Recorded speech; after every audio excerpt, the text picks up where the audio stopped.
But yeah, if you go down into like the anger or the apathy or jealousy, all of those Yeah. are super, super low. And that's where you actually start. If you're familiar with Joe Dispenza, that's where you actually start to get sick. Your body actually starts to get sick. So Okay. things like cancer Yeah. can start to grow and autoimmune Well, I issues. know certainly society gets sick when it's run Hmm. on anger and Hmm. greed and envy, and those things will always be there, but they need to be put into, they need to be ruled by principles, which principles would be something that serves love, joy, and peace, right? Hmm. Um, but once anger becomes the rule, I mean, and so to kind of just ping back to what you asked me that I didn't answer, I was on campus. It was really silly at first, but it got really bad, and not terrifying, but really bad. Like, and I because we're in a safe space right now, we can talk about energy. The energy of the place was the most darkest, closest thing to palpable. I don't say this word lightly, and I mean it lightly. It was evil. There was something Hmm. evil, and not during the protest, but afterward. There was a spirit over Hmm. that just was everywhere. I could barely breathe. That's why I started making the videos, because I'm like, I have to get this Yeah. out of me. I could barely breathe because it was just so heavy and Hmm. oppressive. And if I was walking around campus, and one time I was walking to get my coffee on campus, and I saw a black man, and I got really scared. I'm like, oh God, I'm gonna get attacked now.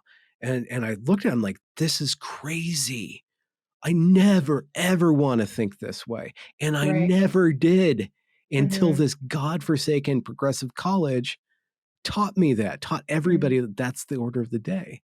Like, Hmm. it was the exact opposite of love. And that's the weird thing, because I was at all these trainings, and I'm like, you're trying to teach charity, and you're trying to teach respect, but you're not using those words, and you're not producing that thing that I think is what you want. Hmm. And so it crumbled. It was vice. I don't know. That's like the weird kind of narrative poetic side of my story, uh, experientially with it.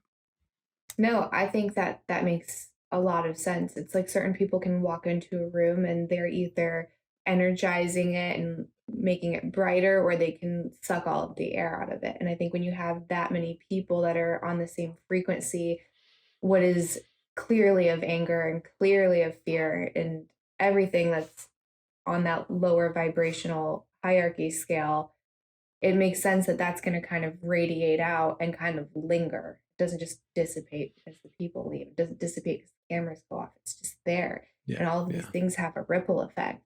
yeah, And where I see everyone going wrong, whether it's these professors or these CEOs that are bringing in people to teach these, equality seminars or whatever they are, is they're letting everyone stay there and just apologizing. Like when I was watching, I think it was the episode one, maybe I was going through the lineup of, I think, different professors, and they were essentially apologizing for who they were. They're like, I'm so sorry, I'm privileged, I'm cis. I hate the word cis, like I refuse to use it to describe anyone, but they called themselves, I'm cis and I'm hetero and I'm white and I'm a man, so I'm got the trifecta of all of the privilege, you know what I mean? Like apologizing for these immutable characteristics.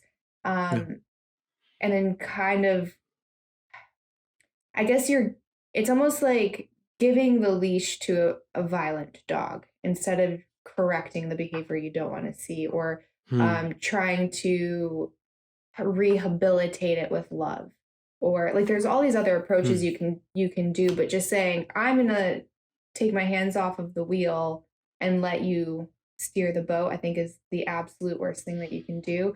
I think we can acknowledge that someone might feel all of these things, like maybe you feel that Yeah. you have had a bad experience at Hmm. college or you've had a bad Hmm. experience in the workplace, but how do we get to a place of loving each other, and how do we get to a place of understanding? And if you can't get there, not your reality is not going to change. It doesn't matter how I act or how I behave. If you don't get to a place of love, your reality is not going to change.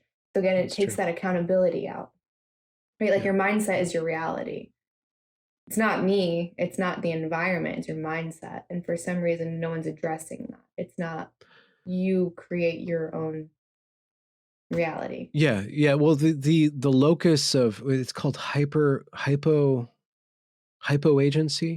It's something that a good friend of mine. I wish she still produced videos. She doesn't. She retired. Her tag name was Alice Void. Very, very sharp Canadian philosopher, and she did a great video about hypoagency, specifically criticizing feminism for making females always the weakest one, like really leaning into the female is historically oppressed, and all of her decisions are made for her. It eventually puts all the agency or all the intention outside. You don't have any anymore because you're just a part of the system. And that leads to a bunch of, I guess, sicknesses of behavior and stuff. And also, like, just speaking about feminism, that kind of obscures a lot of the less obvious powers of communication and of kind of steering the boat from the back that historically I think women did a lot of, but weren't written down and sung, weren't really detailed, because my supposition is that women were transmitting a lot of knowledge verbally that wasn't actually written down until later on in history. So that sense of hypoagency or displacing the individual's locus of control of their environment and also of their self onto the environment. It leads to a lot of powerlessness and then anger and resentment. And then what happens, and this is the amazing thing about evergreens, that then who eventually gets up in power is the most narcissistic, sociopathic individuals completely dominate this entire oppressed thing.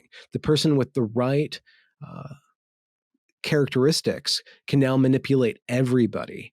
And if they're charismatic enough and articulate enough, everybody has to follow along because anything else is violence. And you see that now with Peter Boghossian, who's a professor at the Portland State University.